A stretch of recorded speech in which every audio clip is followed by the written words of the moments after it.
তার অবদান কি? স্বাধীনতার ঘোষক থেকে শুরু করে তিনি কৃষকদের জন্য তার অবদান ছিল অতুলনীয়। তিনি সারা বাংলাদেশে চেয়েছিলেন প্রত্যেকটি ঘরে এক একটি করে খামার করার জন্য এবং বাংলাদেশ যাতে খাদ্যে স্বয়ংসম্পূর্ণ থাকতে পারে।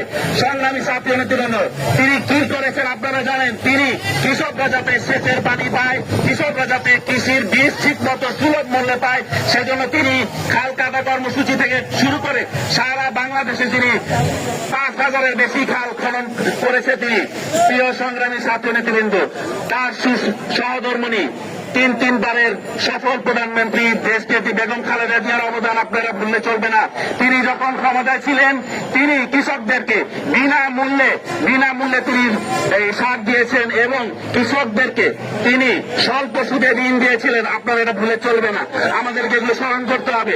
প্রিয় সংগ্রামী নেতৃবৃন্দ, আমাদের এই অবদান ভুললে চলবে না। আমাদের তারই যোগ্য উত্তরসূরি জিয়াউর রহমানের যোগ্য উত্তরসূরি তারুণ্যের অহংকার তারেক রহমান, উনি বিভিন্ন জায়গায় দেশের বিভিন্ন জায়গায় যখন ছিলেন উনি বিভিন্ন জায়গায় নিমের গাছ লাগিয়েছেন, অসংখ্য গাছ তিনি রোপণ করেছেন বাংলাদেশের এই কৃষকদের উন্নয়নের জন্য। প্রিয় সংগ্রামী ছাত্র নেতৃবৃন্দ, কিন্তু আমরা কি দেখেছি বিগত 15 বছর একটি ফ্যাসিস্ট সরকারের অধীনে বাংলাদেশ পিছনে পড়ে গেছে। তারা কৃষকদের উন্নয়ন তো দূরের কথা, সারা বাংলাদেশের মানুষের ভোটের অধিকার কেড়ে নিয়েছে, সারা বাংলাদেশের মানুষের অর্থ সম্পদ তারা কেড়ে নিয়ে অথচ তাদের কর্মীদেরকে তারা ফেলে বাংলাদেশের এই ফ্যাসিস্ট সরকারের প্রধান শেখ হাসিনা তিনি দেশের বাইরে পালিয়ে গেছেন। আমাদের নেত্রীকে পালিয়েছেন? আমাদের নেত্রী আমাদের সাথে ছিলেন, আমাদের সাথেই থাকবেন মৃত্যুর আগ পর্যন্ত। আমরা এরকম একটি দলের কর্মী হয়ে নিজেকে গর্ববোধ করছি। প্রিয় সংগ্রামী ছাত্র নেতৃবৃন্দ, 15 বছর এই সারা বাংলাদেশ এই নারায়ণগঞ্জে আপনারা দেখেছেন কি ধরনের লুটপাটের একটি রাজত্ব তৈরি করেছিল এই শেখ হাসিনার যারা এখানে দোষর ছিল।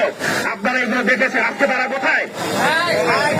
আমরা কোথায়? আজকে দেখেন, আমরা 5 তারিখের আগেও আমাদের বাসায় ছিলাম, এখন আছি এবং মৃত্যুর আগ পর্যন্ত আমরা এই নারায়ণগঞ্জে বাস করব।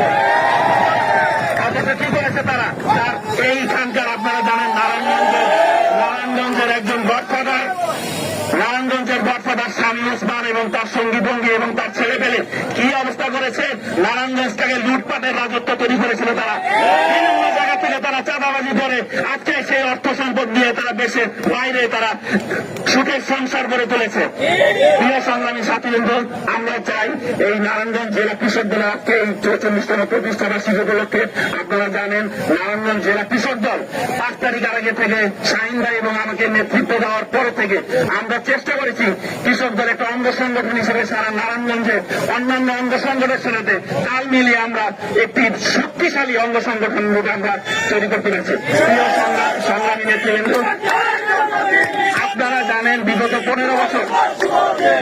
15 বছর আমাদের সাথে আমরা আন্দোলন সংগ্রাম করেছি। আমাদের অসংখ্য কৃষক দলের নেতৃবৃন্দ জেল কেটেছে এবং সারা বাংলাদেশে আমাদের প্রায় 15 থেকে 16 জন কৃষক নেতৃবৃন্দ আমাদের নিহত হয়েছে।